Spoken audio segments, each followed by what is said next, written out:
Continuamos con argumentos. Vamos a leer, diputado, algunas de las preguntas que nos han llegado por parte de nuestra audiencia y también vamos a estar hablando de las elecciones de Acción Democrática. Aquí le pregunta Armando Galicia lo siguiente. Una pregunta para el diputado y candidato presidencial. ¿Qué propuesta tiene él para mejorar el salario de los trabajadores públicos y privados que están devaluados y los bonos que dan en algunas empresas no tienen incidencia en prestaciones, utilidades y vacaciones? El año pasado presentamos la ley del salario y jubilaciones y pensiones dignas y este año apoyamos la ley de emergencia salarial. Lamentablemente, las dos propuestas fueron engavetadas por el oficialismo. Ambas tienen el mismo soporte, que se cumpla con lo establecido en la Constitución, que el salario mínimo se corresponda a la cesta básica, a su valor equivalente. En el caso de las contribuciones para laborales, prestaciones conocidas comúnmente, hay que salarizarlas, porque de lo contrario el trabajador todos los meses está perdiendo buena parte de lo que debería ser sus ahorros que de por vida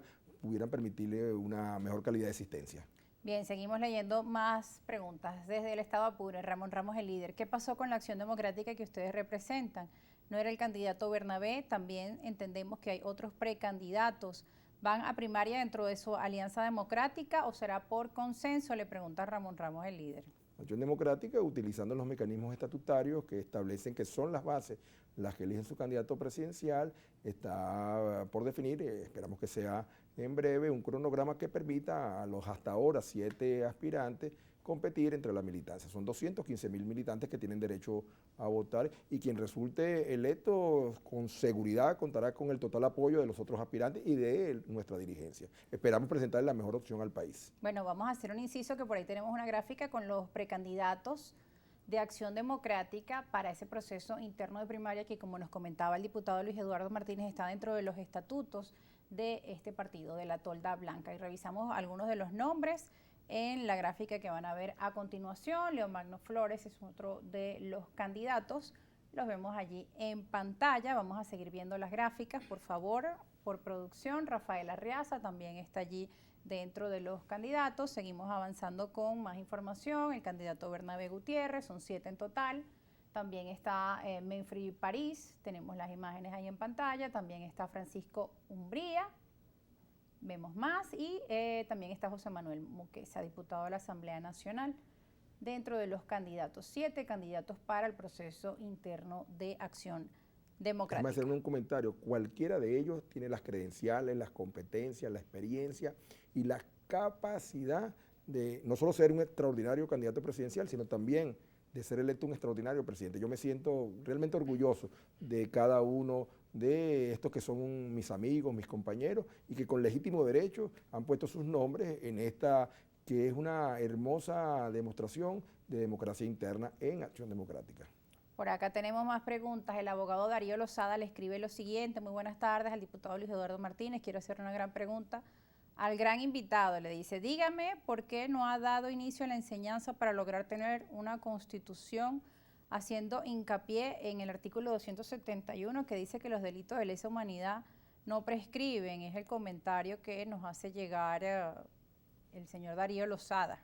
Bueno, no prescriben y como tal que no prescriben, en la Corte Penal Internacional en su momento o en las Cortes venezolanas irán a considerarse aquellos que se consideren tal. Por cierto, nosotros hemos estado señalando que el caso de las sanciones es un caso típico de crimen de lesa humanidad, porque de manera recurrente se están perjudicando a millones y a millones de connacionales.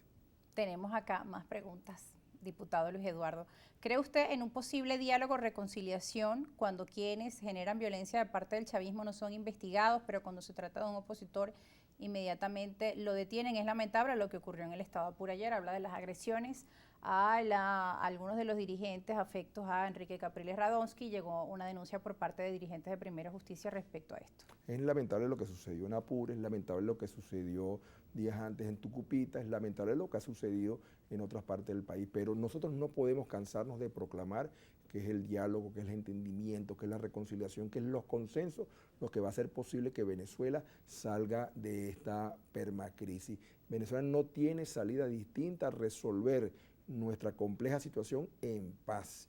Así que nosotros no nos cansamos. Yo no me canso en predicar que es la paz la única herramienta para hacer posible que Venezuela mañana sea diferente. Diputado, usted ha hablado de un tema muy importante y como miembro de esa Comisión de Paz y Reconciliación, quisiera, si puede dirigirse hacia la audiencia venezolana que está en sintonía, nuestra población, respecto a los niveles de violencia que se pueden incrementar en tiempos preelectorales, la polarización, los comentarios que van subiendo de tono y este tipo de agresiones que rechazamos. Entendemos que no es un nivel de violencia alto como lo han calificado algunos, pero sin duda todo tipo de violencia, si sea mínima, pues debe rechazarse para evitar que estos hechos puedan subir a mayores, que lamentablemente hemos visto lo que ha ocurrido en otros países de América Latina, recientemente en Ecuador, el asesinato de un dirigente político y de un candidato presidencial. Son hechos graves.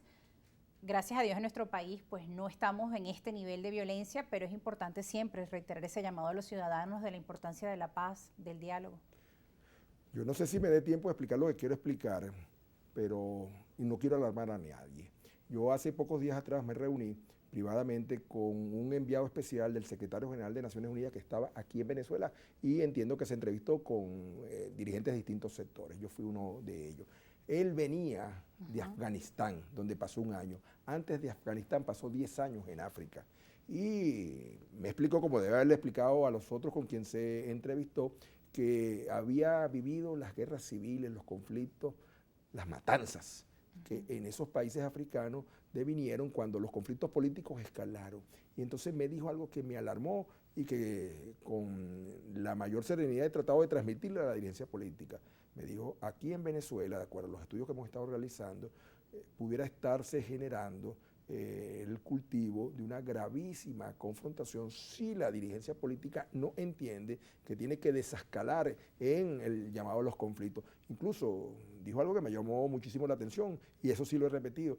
En Venezuela hay dos factores de estabilización, solo dos, que son los que han evitado que esa recurrente tendencia a enfrentarse se convierta en un conflicto de mayor dimensión, que es el carácter del venezolano y las Fuerzas Armadas.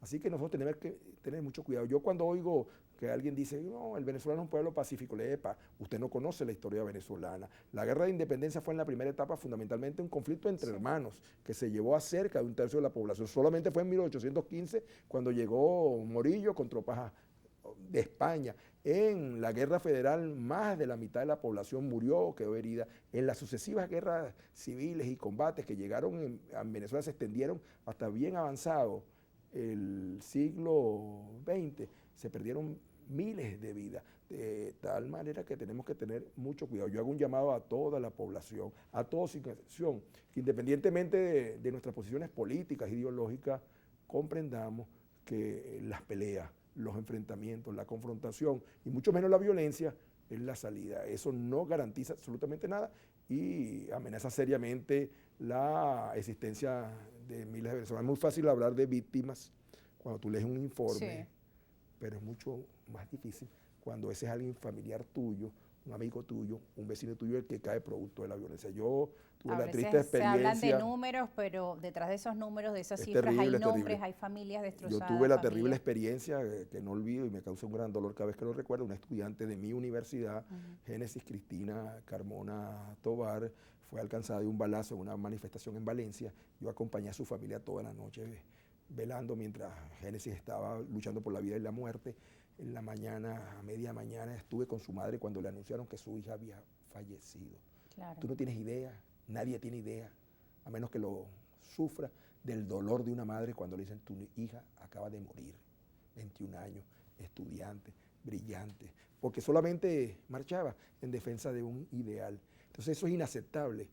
Las bajas colaterales, que es un término que utilizan muchos militares, es absolutamente inaceptable si se trata de seres que queremos. Ningún venezolano, ninguna venezolana merece perder la vida por que algunos o muchos pretendan ocupar posiciones de poder. Así que mi llamado permanente, fervoroso, es que Dios nos permita comprender a todos que en la violencia no encontraremos ninguna salida. Y este es el momento en el que se debe llamar a esa sana convivencia, al respeto de las ideas, al diálogo, a la reconciliación nacional, a que podemos pensar diferente, pero debemos también encontrar los puntos de encuentro y, no solamente hoy, y aceptarnos.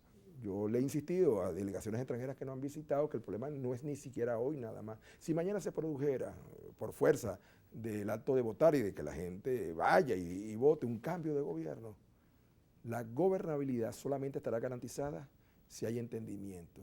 De lo contrario, la situación en Venezuela sería absolutamente insoportable. Así que no solamente se trata de hoy, en los inicios de la campaña electoral y en la campaña electoral, mantener elevadísimos los niveles de comprensión y de respeto, sino después es cuando más es necesario. Antes, durante y después. Así Venezuela es, no diputado. va a salir de esta crisis si no nos entendemos, si no nos entendemos todos, absolutamente todos, somos necesarios para construir una Venezuela diferente. Diálogo y entendimiento, el llamado al diputado Luis Eduardo Martínez, y con ello cerramos, nos despedimos. Gracias a ustedes por estar en sintonía de este espacio, gracias por todos los mensajes que nos escriben desde diferentes estados del territorio nacional. Será hasta la próxima. Recuerda que esta edición se repite a las 11 de la noche por la señal de Globovisión. Chao.